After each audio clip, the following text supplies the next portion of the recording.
hybrid regime, where elected politicians like Prime Minister Shahbaz Sharif know their place and dare not challenge the real powers working in the background, military and intelligence officials. Where in the election held earlier this year, the PTI party, led by former Prime Minister Imran Khan, appeared headed for victory, despite the fact that Khan was behind bars. Pakistan Tehreek-e-Insaf ka social media ye intikhab jeet gaya. Until the election returns suddenly stopped coming, apparently mystifying news channels. 20 घंटे होने को हैं और अभी तक हमारे पास मुकम्मल नताइज मौजूद नहीं हैं. Then the PTI was declared to have lost, a result that fooled almost no one, and which has culminated in vast, violent protests in Islamabad, and the Pakistani authorities cracking down on social media yet again. Imran Khan is the centerpiece of this protest. It all started when a couple of years ago his government was voted out of power.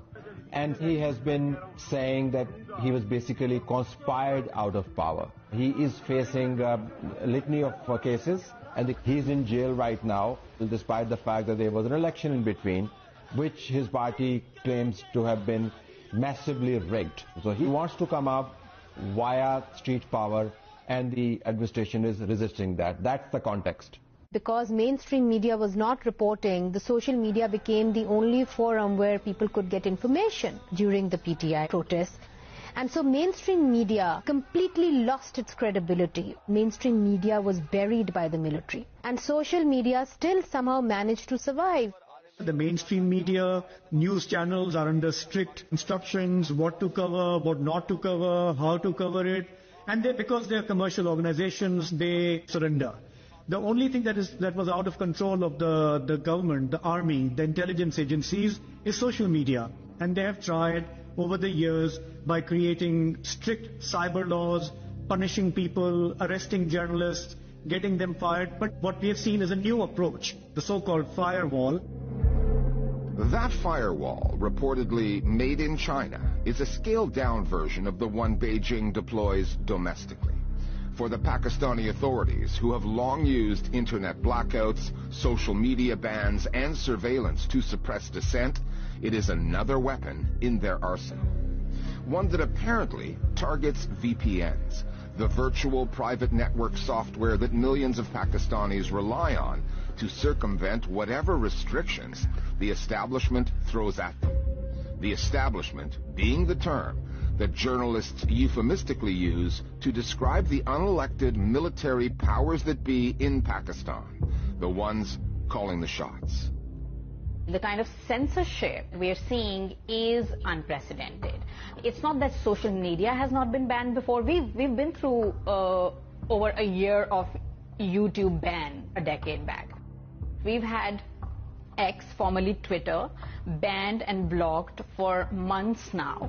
People are accessing it through VPN, and the government also tried to block access to VPNs, and that made internet access overall really terrible for people. It is not something even close to resembling what happened in China, the Chinese firewall, but the idea is the same: shutting down certain websites, preventing internet access in areas where militants are using internet to mobilize themselves.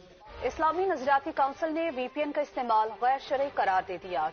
Earlier this year we heard about VPNs being un-Islamic, the religious argument that too many Pakistanis are watching pornography. So using any excuse that you can, pornography, national security, blasphemy, incitement to hatred, fake news, to crack down, to control. So it's a combination of things, including increased surveillance. This entire year, 2024, Pakistan is effectively heading towards a cyber martial law, which is orchestrated by the army, by the intelligence agencies. Ordinary citizens don't know what is being done and how is it being done, but we are all at the receiving end of this censorship. Sitting in a jail cell, having had an election victory seemingly stolen from him, Imran Khan appears deserving of the sympathy coming his way. But he's no Mandela. There's a track record there from Khan's time in office and since that includes some inconvenient truths. As Prime Minister, Khan cozied up to the military and intelligence establishments until he fell out with them over who should lead